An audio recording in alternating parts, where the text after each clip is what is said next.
Welcome to the Bear Talk, your go-to Chicago Bears podcast, where a father and son break down all things Bears, from Soldier Field to Sunday Showdowns. I'm your host here, Dylan Weaver, and as always, joined here by my dad. Well, Dad, the magical season comes to an end tonight. The Bears fall short in overtime, 20-17 to the Los Angeles Rams. The game was there for the taking, and ultimately the Bears fall up short in the game. There's a lot of stuff to talk about in this game when it really comes down to it. I know you got your thoughts about the game. I'll start off with mine first. I just want to first say this was definitely one of the most exciting seasons I've watched as a Bears fan in my lifetime. I mean, yeah, you can talk about the Super Bowl season in 2007. I was a young kid. I don't remember much of it, just remember bits and pieces, but just from start to finish, this was one of those seasons where I think I'll remember for the rest of my life. I mean, it was super special.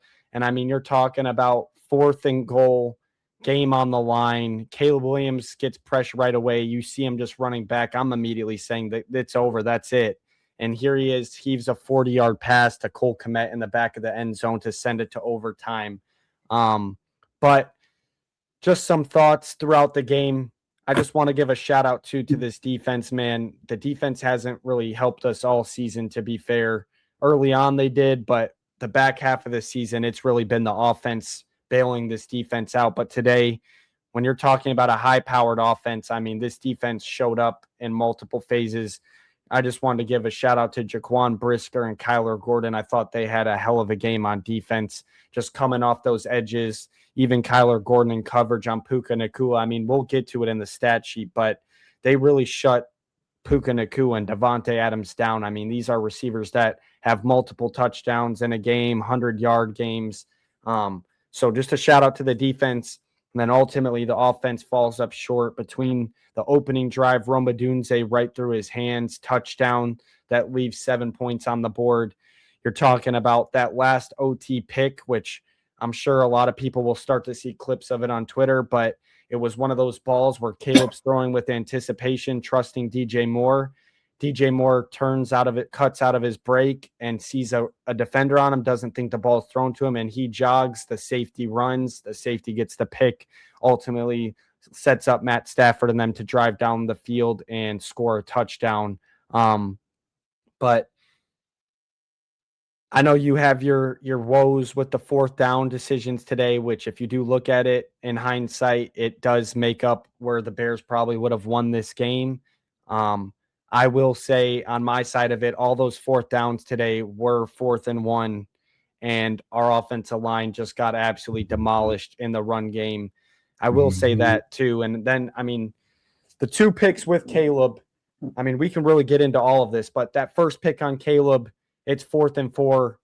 We're trying to go for it on the opening drive, and he ultimately sails it over Colson Loveland's head. You can also talk about that defender on that same play, grabbing Caleb's face mask and pushing him, which is a roughing the passer. Even the announcer said it. We don't get the flag.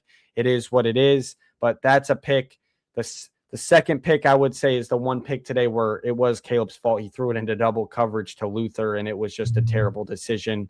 Ultimately, the Bears defense stands up, but I really thought that was the only pick that was really Caleb's fault, to be honest. But I wasn't – the reason I didn't have a big problem with the 4th downs is just that's who Ben Johnson's been. That's what we knew when we signed up before he got here. And ultimately, like I said, the offensive line just got bullied. It was one of those where Ben Johnson's trusting his O-line time and time again, and they got driven back over and over and over again. You saw it in the overtime. Caleb did a couple of those QB sneaks on the 4th downs, and we're getting them. Like, it's stuff like that where it's just we gotta send a message and get it. But nonetheless, what a remarkable season. It was a fun one. Sucks to see it end like this, especially when we actually had a chance to win it. But overall, it was a fun one. It was a fun one. You know what? First and foremost, right? I mean, what's this, episode 44? It is. Episode 44. I get 100 extra hours talking with you throughout the week. So I think for any father-son duo, When you get older, when your kids get older, 100 extra hours time with your kids is priceless, regardless of how a sporting season turned out. But with that, listen, I know Ben Johnson's a riverboat gambler, and you can't win what you don't put in the pot. But take the darn points. I mean, literally, just you take the points, and I get it, right? Like, if you don't go for it, you don't get it. But that was 9 points that we left out there on the field because we decided to go for it on 4th and 1. And you look at the final score, 9 points would have been pretty good. That's my take on it, And Caleb's insane, right? I mean, it's been an awesome season. I went from week 1, not so much week 1, probably week 2 and week 3 of thinking, oh my God, this guy is not it, to I believe, we're going to come down to the end of the game. He gets the ball in his hand. We get a chance. The sick part is the guy smiling, with 2 minutes left in the game, knowing that he's got to pull off, a miracle. And he's smiling, walking out to the huddle. Like, he loves it. Like, he's definitely, there's like a movie, Psycho. That is crazy, crazy stuff. And ultimately pulled it off, pushed us into overtime. But unfortunately, it didn't go our way in the very, very end. There's always next year. Yeah. It's just where we're at right now. The cool thing is there really is next year, right? I mean, we weren't losing. I forget how many games we lost the year before, but we lost enough to lose the coaches and everything else that went with it. So yeah, I mean, I feel good. I'm not upset. I wish we would have kicked for the points. Yeah, I mean, I hear you, and like you said, there is always next year, and that is a scary part. Is nothing's guaranteed.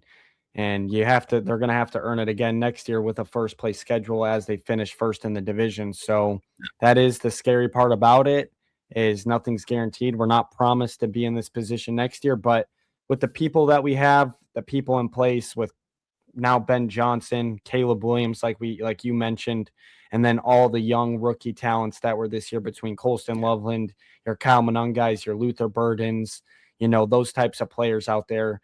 The future is definitely bright. There's nothing to hang your hat about or think that this was some miraculous season that can't be replicated. I mean, obviously, those late game miracles, those might not be replicated next year, but the foundation is definitely built, and you got to feel really confident as a Bears fan with the future ahead. And I will say the one 4th down I probably would agree with you with is maybe that first one, the 4th and 4, like just kick it and get the points. However, I think we both can agree coming into this game, did we think the Bears were going to hold the Rams to 17 points in regulation? No, we did not think that. There's not one of us that, I mean, you can say that based on your score prediction, but in reality, holding this team to 17 points. Yes, the Bears defense played a good second half against Green Bay, but I think that had to deal with it. But as the game went on, you could maybe argue you saw your defense was playing well, so then take the points and trust your defense type of mentality. But I think too, though, when you talk about that, there's a psychological advantage, even if it's 3 points or 7 points. If you take the points, that the opposing coach, the opposing team, there's some psychology to that where you can put them in a position to do things that they don't want to do. And I think we saw a little bit of that probably in the second quarter and the third quarter. So yeah, I think taking the points was the right answer. But again, I go back to Ben Johnson. He is, from the Lions. And that was, they lived and died by going for it on 4th down. And, look how that worked out for Dan Campbell.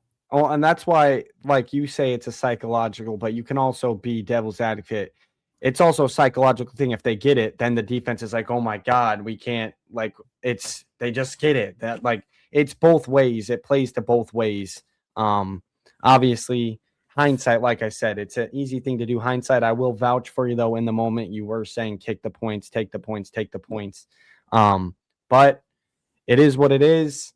He'll have to sleep on that. I'm sure it'll keep him up at night. And I mean, we're recording straight after the game. I'm sure the Chicago Bears media will definitely be questioning him about that in the locker room. So it'll be interesting to see how he handles it. I'm sure Ben Johnson, he's been pretty straight up with the media this year. He'll tell him, like, that's who I am. You guys know that. It's not a surprise. So really, it sucks, but, there's a lot of other plays in there too. Once again, another reoccurring that's been all season long happened again tonight with drops. Like we talked about at the opening drive, Romadunze literally lets a ball go right through his hands. You talk about had some sailed balls too over their heads. Yeah, we had a couple of sailed balls, but at the same time too, there's been drops, there's been other stuff too that has continued to pop up that just can't happen. And especially too, Colston Loveland, as reliable as he has, I'm pretty sure I had him down for a couple of drops in this game as well. He had 2 big drops, a couple of them on third downs. Romadunze had multiple, but then somehow probably the hardest catch he had of the night, he catches that somehow. So just doesn't really make any sense, but it is what it is. It happens. But I think the reality is too, like, I know they were in a position to win this game, but I watched that game yesterday with that Seahawk defense. Maybe it was better we ripped off the Band-Aid early before anyone got hurt in that game, because that Seattle defense is the real deal. I mean, they're legit. That's what I was saying. Their defense is legit, but at the same time, that Seahawks offense is not that. It really is not that scary, especially when you're talking about Sam Darnold back there, who literally he threw for like 140 yards yesterday and won by 30 points. It wasn't him. It was that defense and then their rushing attack. So it really insane. It really would have been a tall task, but still, if the Bears win this game, I really did thought they were going to be in the Super Bowl. Now, whether they win or lose that, that's up to we'll have to figure out another time, but they ultimately ended up losing. But let's hop into it like we do on our post-game shows with the stats. But before we do that, if you're new here, we are closing in on 100 subscribers. I think we're about 4 subscribers away now from 100 subscribers. I guarantee we can get that after this episode wraps up. So if you are new here, make sure to hit that like, comment, subscribe, stick with us. We plan on doing this for seasons to come. This was our first season doing it. I don't plan on it being a one-time thing. That's up to you, but I'm definitely going to keep the tracks rolling. I enjoyed doing it this year, covering the Bears, and obviously doing it with you. It's been a lot of fun. But let's hop into it. Let's go through the game stats. As always, we start with the team stats. Bears offense today, 417 total yards to the Rams, 340. 3 turnovers for the Bears. Obviously, all 3 of those being Caleb Williams interceptions. To the Rams, 0, which was a little bit unfortunate. We did strip sack Stafford. He jumped on the ball. Almost had a split second of Devontae Adams getting stripped of a fumble too, but his knee touches down literally simultaneously as that ball's getting ripped out. First downs, 23 first downs for the Bears to the Rams, 22. Penalties, 3 for the Bears for 24 yards, 1 penalty. The Bears had 3 penalties for 24 yards. The Rams had 1 penalty for 5 yards. Third downs today, 9 for 19 for the Bears, little under 50%. The Rams, though, however, today, like I said, this defense, they stepped up 5 for 16 for the Rams. So literally, that's under 30% for the Rams on third downs. Fourth down conversions, the Rams were 1 for 1. The Bears were 3 for 6. The red zone, 2 for 3 for the Bears today. To the Rams, 2 for 3. Time of possession, the Bears won the possession 39 minutes and 15 seconds to the Rams 32 minutes and 26 seconds. Like, when you look at these stats, we dominated, but the turnovers killed us. And we already talked about it. Really, honestly, the only real interception I'd put on Caleb is that second one he had where he threw it into double coverage to Luther Burden. The first one, like I said, he got hit in the face, which is probably honestly what caused that interception as he was releasing that football. But, the refs didn't see it. You can't really blame them. But, I mean, it was obvious contact to his head and face mask, but didn't get called. And then, like we said earlier, that last one, I wish we could pull up video of of plays, but due to the NFL, you would get copyrighted, so it's not allowed. But DJ Moore clearly comes out of his break, doesn't think he's getting the ball, and jogs, and that's all she wrote. They pick it off. Rams drive down and kick the game-winning field goal. When it comes to individual stats, we can start with Caleb Williams, 23 for 42, 257 yards, 2 touchdowns to 3 picks, no sacks. When it comes to the rushing today, which is weird. This is why the 3rd and 1s and 4th and 1s really confused me today. 39 rushes for 160 yards today, 4.1 yards a carry. So it was really good. But when it came down to those 3rd and gotta have it, I mean, it wasn't like we were just getting stood up. We were getting blown up in the backfield. Like the offensive line was not on those short yardage runs. Think not about it, really. though. Who wasn't playing left guard? Joe Tooney, but that was the thing. They weren't, for the most part, they weren't running to that side. They were running behind the good side, and Darnell Wright and them couldn't get it done. So you can't really say that either. And I think, too, we had the wrong personnel in there. Typically on those up the middle plays or off the right was DeAndre Swift. And it should have been Monangai. They both got plenty of chances on the 4th downs. If you look at it, I remember Monangai having a couple, and I remember DeAndre Swift having a couple. So I think both of them too. But and that's why I'm saying in reality, I wouldn't even put on the running backs. Like it was literally they were getting blown up in the backfield because the offensive line wasn't. Yeah. They weren't setting the tone. When it comes to the receiving, obviously, Colston Loveland, he went out too. We'll be curious to see. Hopefully that injury wasn't serious, but he never came back in the game. Caught that big pass on the game-tying drive that Caleb Williams had, but he never came in after that and then didn't play in overtime either. But he led the way with 56 yards. DJ Moore, 52 yards in the touchdown. Roma Dunze, 44 yards. Cal Monangai, 36 yards. Cole Kmet, 31 yards. Luther Burn with 24 yards. When it comes to the defense, I mean, this guy was going to be my defense MVP if the Bears won this game, but Jaquan Brisker led the way, 14 tackles today, 1 sack, 1 tackle for loss, 2 pass deflections, and a QB hit. The next closest person in tackles was at 7. So Jaquan Brisker was all over the field today. Tight in coverage. I mean, not much more you could ask for from Jaquan Brisker, but you love to see it out of Jaquan Brisker. I love Jaquan Brisker, and he's plays hard for a safety. He pretty much is another linebacker out there. So to see him have a game like that, Devin Duvernay today on the punt returns, 3 returns for 33 yards, 11 yards per average. Cairo Santos obviously made that 48-yard kick, 2 for 2 on extra points. Torrey Taylor, 3 punts today for 141 yards, average of 48 yards per punt. And then Devin Duvernay as well on the kick returns. He only had 2 of them today, but 29 yards. So great returns from Devin Duvernay on the kick returns. Was missing it a little bit on the punt returns, but nonetheless, he wasn't muffing kicks and giving the Rams free possessions. But got to definitely, you look at it, it really doesn't look that bad. And like you said, when you really look at these stats, the Bears really should have won it. And just looking at the Rams side of it, the Rams 111 rushing yards, average 3.6 yards a carry, nothing crazy. Obviously, Kyron Williams had both their touchdowns rushing. And then, like I said, in the receiving, Puka Nacua, 56 yards.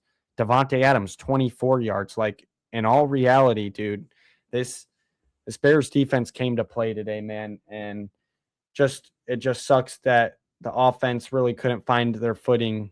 The way the game started, like the first pass was a 35-yard crossing route by DJ Moore, and you thought this offense was like, okay, we're about to see this offense fully click. But then from the drop, then we obviously talked about it, the 4th and 4, not being able to complete that kind of slows things down, gives the Rams a chance to not get back into the game, but respond. So nonetheless, just sucks the offense wasn't fully able to get going. But I don't know, where do you want to go from here? We can talk about the defense having a good game, and the offense struggling, but I thought for the most part, this was the Rams halfway through the season looked like a Super Bowl favorite, and the Bears went toe to toe down to the wire. I mean, you're not really looking for brownie points, but the Bears, they did play a good game, and at least they went out, fighting hard. It wasn't, like we saw with San Fran yesterday, getting blown out 41-6. They came to play and they went out with their heads held high. Yeah, I mean, there's a couple things I would look at, like, all the home teams won today except for the Bears. So that's kind of disheartening, especially the weather conditions. The Rams had to come and play in Chicago, but and you saw it impact them, throughout the game. You definitely saw the cold weather impact the Rams. And I think that goes back to the stats you mentioned where the Bears kind of dominated in a bunch of those categories. But don't forget either, right? The Bears have lived and died by the final 2 minutes of the game. And this was another one of those games. You can only do that so many times, right? It's kind of like being at the casino and playing blackjack, and there's only so many times you can beat the house. And unfortunately, we had to cash in. But let's be honest, that last play to Cole Kmet, insanity, right? I mean, that was such an insane play / throw / catch. And we've had those all year long. So, what do we got? Seven wins this year, coming from behind in the fourth quarter, I believe is the number, which is like a franchise record, I believe. So, you throw all that in there, eventually you're gonna get bit, and we got bit. One, we didn't move the ball very well in overtime, although it looked like we were about to go down there and kick that field goal. But that's just the way it goes. That's the way the cookie crumbles when it comes to sports. Someone's going to win, someone's going to lose.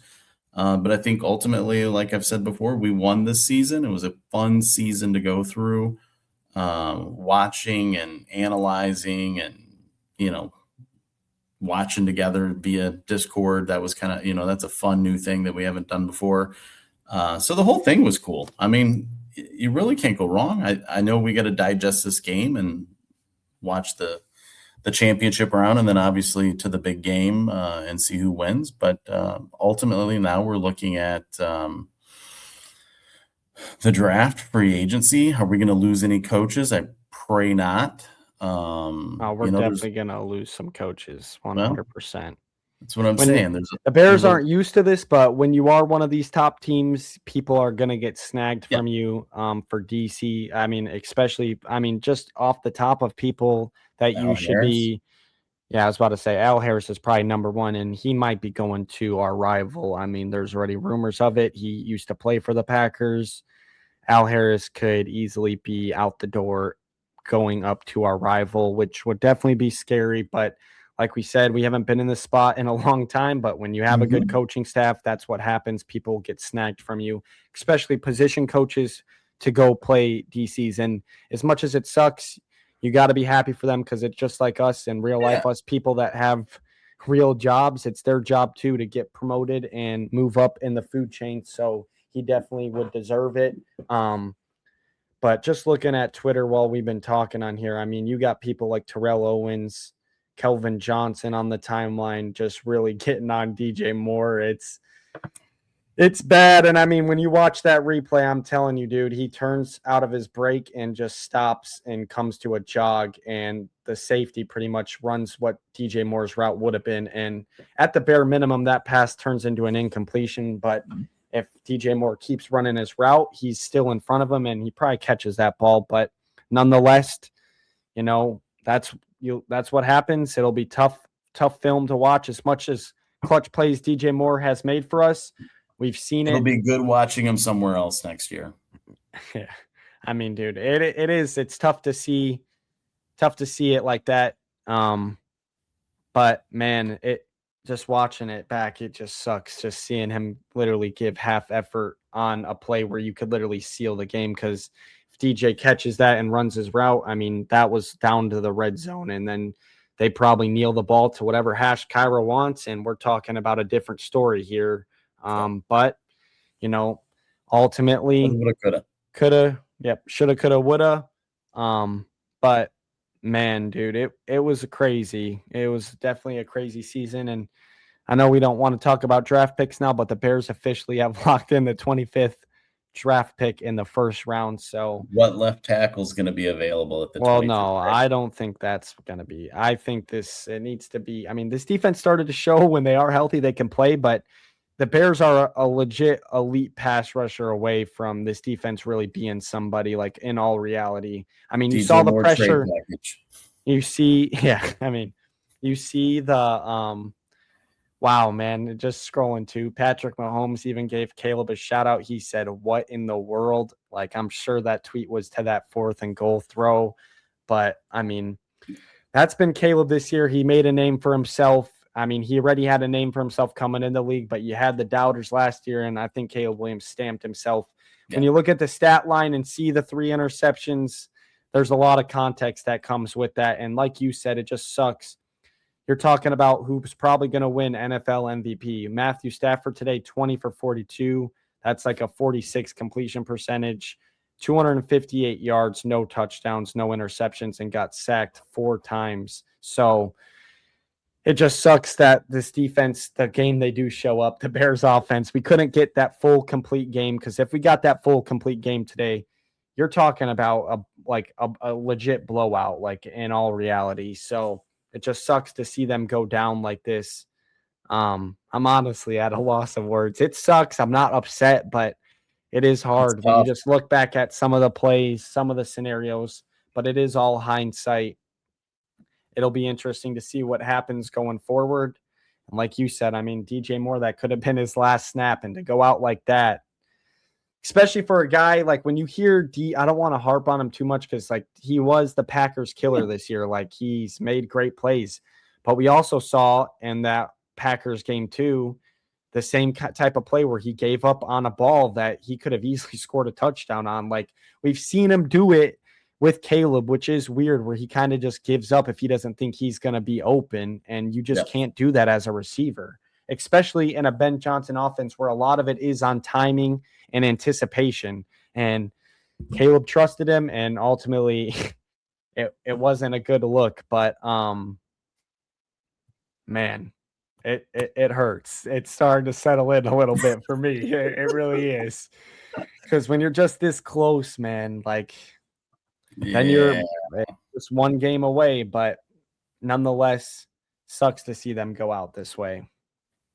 It does, but there's always a winner. There's always a loser. Look at the bright side. What a season it's been. And I'm telling you, draft, some free agency in the offseason. Another, we got, how many games does Caleb have with Ben Johnson now? Is this 18 games? No, 19 games? Technically. 19 games in this offense, right? So he's not starting from scratch on week 1 next year. Yep. I'm good. I'm good. I'm good. I did think 15-2, right? And naturally, you would think that would come with the Super Bowl. But 15-2 plus just the record they had, making it to the divisional round of the playoffs. We haven't been there since 2010. So 16 years, 15 years. A lot of good out of this season. Too much good to dwell on anything negative. So we'll go from there. I mean, we'll see what happens next. That's all you can do. I mean, we're not gonna, we're not talking about who's our coach getting fired. Black Monday's already passed. They're not firing Ben Johnson. We're good shape. Yeah. Be okay. We could do a little fun segment on the way out now that the season's wrapped up. We usually do, if they win an offense and defensive MVP, we'll go through and just give a season MVP for both the offense and defense. I'll kick it off while you get some time to think. I'm obviously just going to go with my guy, Caleb. A lot of these games and these wins wouldn't come without him. And talk about a year 1, the narrative after year 1 with Caleb to now after year 2. I mean, this guy's electric. You saw it to tie the game to go into overtime. I mean, seriously. I mean, last week we're talking about that 4th and 8 being one of the clutchest throws in playoff history in the last decade. Like, that's what the national media is talking about. Then you watch that play today. It's like Rome said in his interview last week, just wait till next week. He'll do something crazier. And sure enough, I mean, the game on the line, this is it. Last play of the game. And what does he do? He throws a 40-yard bomb backpedaling when it was like 4th and goal on the 4-yard line. Like, I mean, it was absolutely ludicrous to see him do that. So I'm going to go with Caleb Williams as my offensive MVP. And defensively, it's kind of hard. I'll probably give it to Kevin Byard, your interception leader in the NFL this season. He had a chance at a couple today. Were really tough picks to make, but he made an effort, didn't ultimately come up with them. But he's a veteran on this defense, and he's the last line of defense up in that passing game and even the running game. And I thought Kevin Byard, his leadership, I mean, dude, the guy is legit, and playing at a high level he is at his age is really impressive. So I'm going to give mine to Kevin Byard.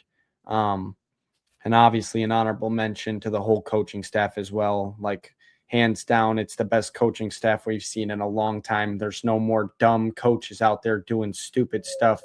Just ultimately sucks to see it go down that way. But those are my MVPs of the season. So if you want to give your thoughts on your MVPs, but yep, I'm going to go with the rookie, Colston Loveland. Started out injured, right? Knew he was kind of injured when we drafted him, but what an addition he's been.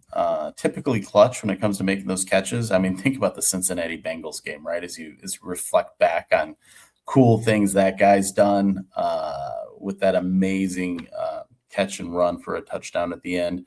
And then realistically, I know you mentioned the coaches. I got to go with Ben Johnson, and for one reason only, not for what he did on the field, for what he did in the locker room. There isn't a cat alive in Chicago or a Bears fan or, heck, even just a football fan that doesn't find themselves humming good, better, best or doing that chant sometime throughout the week just because it's catchy. And that was pretty cool. That I think that brought the city of Chicago alive and all the Bears fans, which was kind of exciting. And then my defensive player, what are you laughing at? Dude, I'm sorry. I'm scrolling Twitter while you're kind of giving your things, but these reactions to that touchdown are absolutely ludicrous. But go ahead. Sorry. Yeah, and then defensively, I would do the late addition with CJGJ. I mean, he was a big contributor to that defense. You think about the position that defensive backfield was in. He came in and made a pretty big impact. Granted, got hurt late in the season and then came back for the last couple of games. But, I think for the things you heard about him before coming to the Bears and kind of being a problem person, he was nothing but a great teammate and a great contributor on the field. So those are mine. That's the ones I picked from the year. Yeah, I like those. And Colston Loveland's a good shout. I mean, talk about a guy that from the second half of the season just started to flash. And, the first half of the season, we're all like, is our number 10 pick of the NFL draft going to show up, or what's the deal here? And then here he is in the second half of the season, just absolutely electric. It'll be curious to see what the update is on his injury, like we talked about earlier in the show. But I mean, I agree with you, dude. That guy was absolutely electric to watch down the stretch. I mean, you're talking about so many big plays from Colston Loveland, and I'm sure Caleb would have loved to have him out there on that OT drive. Unfortunate. Obviously, whatever he went down with, he's a tough cat. It obviously had to be something pretty serious if he didn't return back into the game. And then CJ Gardner-Johnson, like you said, Kyler Gordon missed the majority of the season.